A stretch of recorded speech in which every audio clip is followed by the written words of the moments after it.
Bueno, hola, ¿cómo están todos? Hoy vamos a continuar con la clase de patología respiratoria. Ahora le toca el turno a la enfermedad pulmonar obstructiva crónica, más bien conocido llamada EPOC. Bueno, ahora vamos a ver en la imagen qué es lo que dice, qué es el EPOC. El EPOC es una enfermedad de las vías aéreas que se caracteriza por una inflamación crónica de los pulmones que obstruyen de forma progresiva los bronquios, dificultando el paso del aire, especialmente durante la expiración, cuando largamos el aire. Entonces, cursa con inflamación y obstrucción de la vía respiratoria, según avanza la enfermedad.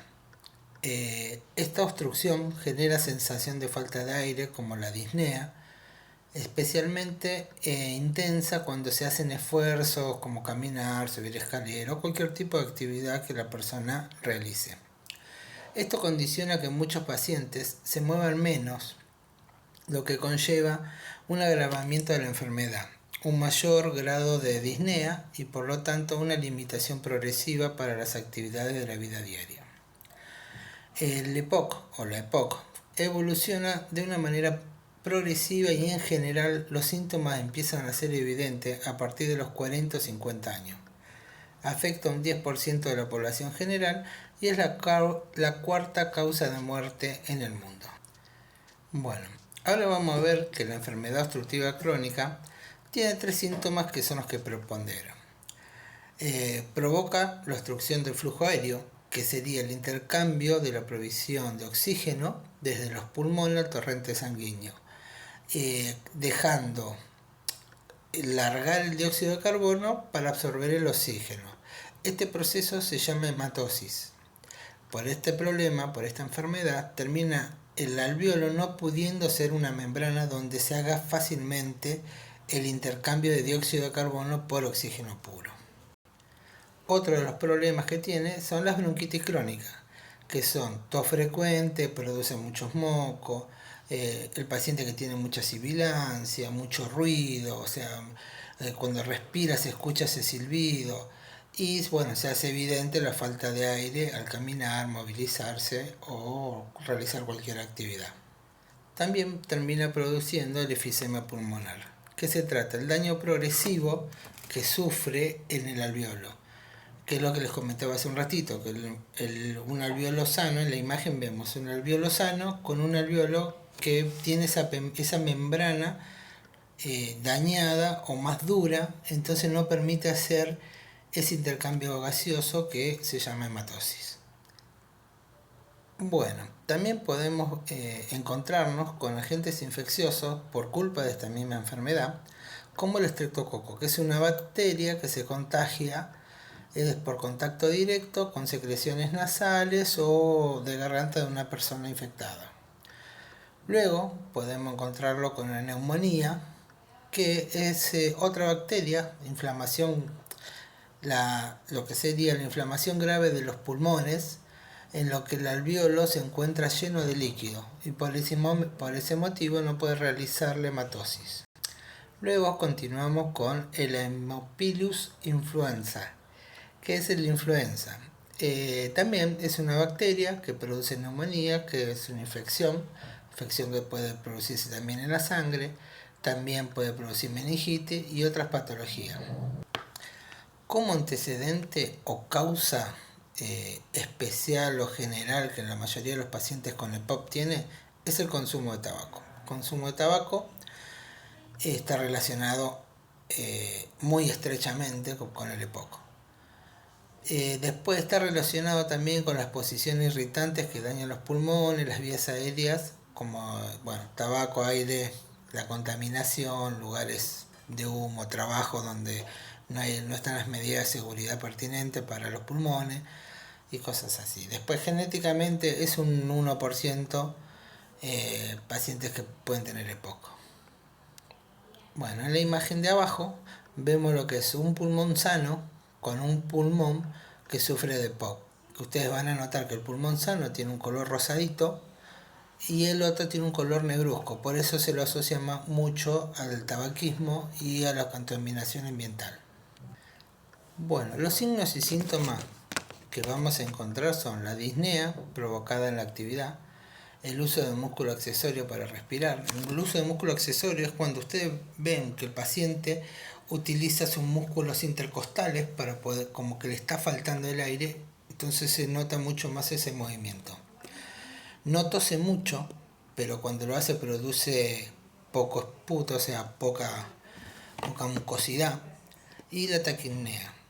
Nosotros, si lo ocultamos, los ruidos respiratorios que muestran son una disminución intensiva, una, perdón, una disminución de la intensidad. Generalmente es la expiración prolongada, los ruidos respiratorios revelan roncus, sibilancias, estertores, todo al final de la expiración, o sea, cuando largan el aire siempre. Eso no nos tenemos que olvidar porque ese es el gran problema del EPOC.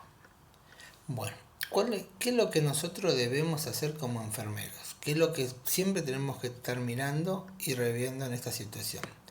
Primero es el objetivo. ¿Cuál va a ser?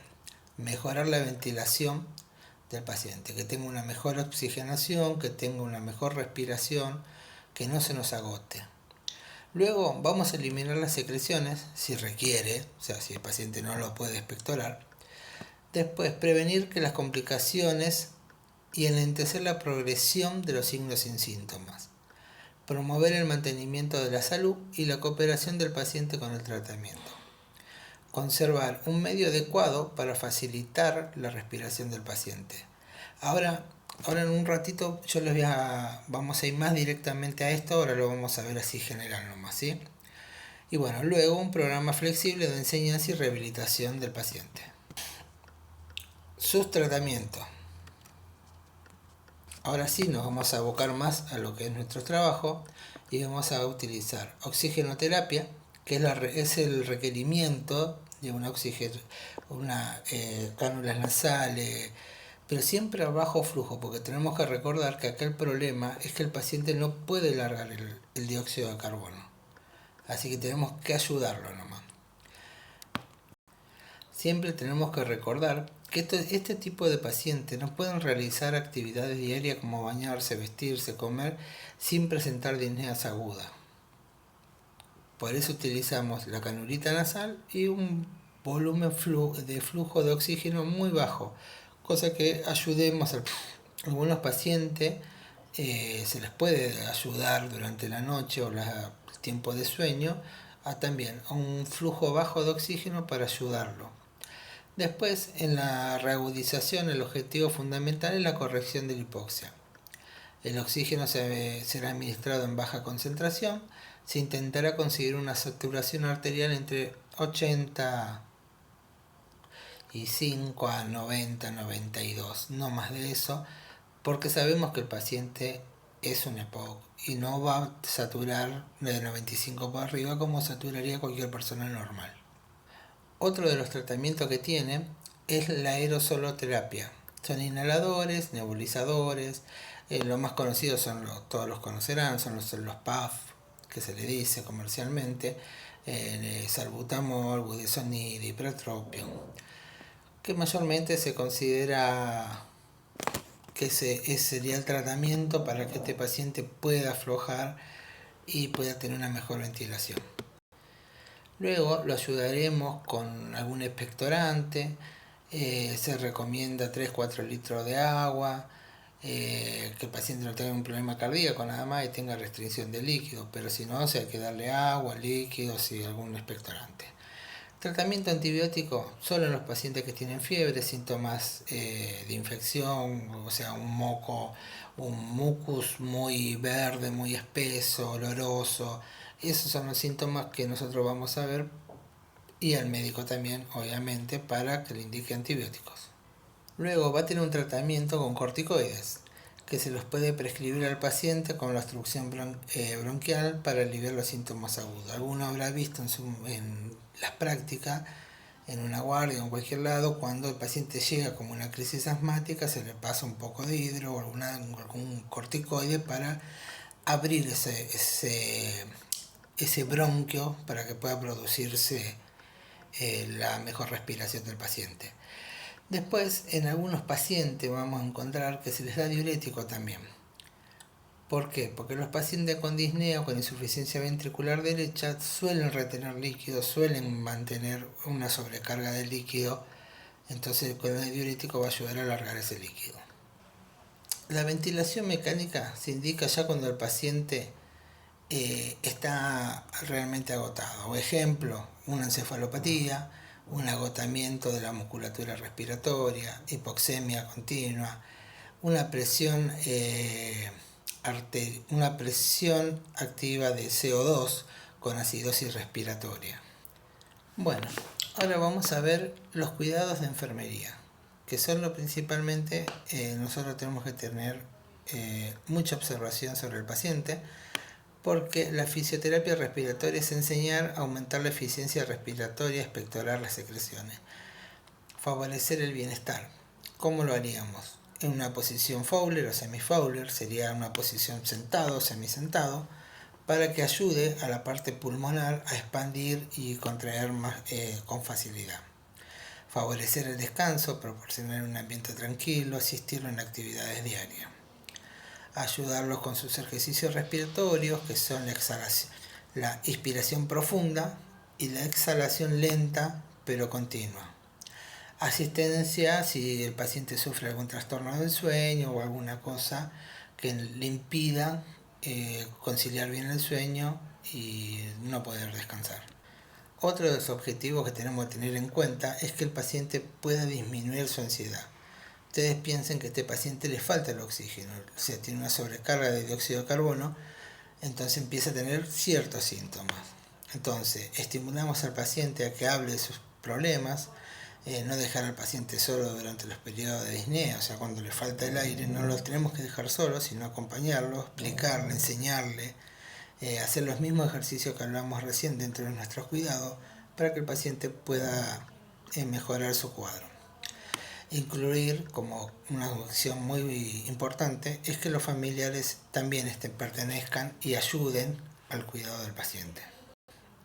Después, como aporte nutricional, descansar 30 minutos antes de comer, porque ya que cuando vaya a comer se va a agotar. Si el paciente viene de caminar, de andar o hacer alguna actividad, cuando come también produce un gasto cardíaco, produce un cansancio y le va a empezar con las disneas por este mismo agotamiento que sufre. Luego en las comidas vamos a tener que tener un aumento de proteínas y calorías. De última lo vamos a hacer en 6 dosis diarias de comida durante el día. Ahora, otra de las cosas que también conviene, porque siempre acordémonos que son personas mayores de 40, 50 o 60 años los que sufren este tema, es la vacuna contra la gripe, la neumonía, enseñar el uso de los nebulizadores si tiene, PAF, y los signos de alerta ante la disnea o el agotamiento. Otra cosa que tenemos que tener en cuenta es observar el estado respiratorio, o sea, si escuchamos ruidos, si escuchamos que el paciente tiene ese silbido cuando larga el aire, lo vamos a escuchar, es un silbido finito, pero siempre al final de la expiración. Luego, una ventilación adecuada, que el paciente esté cómodo, bien sentado, en una posición donde él pueda respirar, inspirar y expirar tranquilamente y en un lugar cómodo. Luego también vamos a tener que controlar, tener un control continuo de los signos vitales del paciente, buscando los hipoxémicos, o sea, la frecuencia cardíaca elevada, arritmia, color azulado en las puntas de los dedos, nariz, o sea, vamos a ver síntomas que son cianosis, que son por la falta de oxigenación. Luego también, que es muy importante, vamos a valorar el nivel de conciencia, porque no nos olvidemos que el paciente hipoxémico o hipercapnia empieza a confundirse, a sentirse perdido, no saber bien dónde está, cómo está, en qué lugar estamos. O sea, eso él no lo sabe, pero no es porque él se pierda, sino por la hipercapnia. Luego también observaremos la retención de líquido, evitando la insuficiencia ventricular derecha.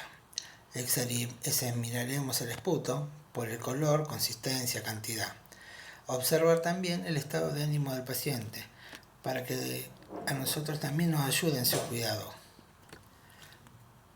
Bueno, creo que hasta acá llegamos al fin de imágenes. Y bueno, cualquier cosa, cualquier duda, estaremos en contacto por intermedio del chat, del aula o la forma de los grupos o los foros para hacer el intercambio de ideas o dudas o consultas que tengan. Listo, desde ya quedo a su entera disposición. Cualquier cosa nos estamos viendo.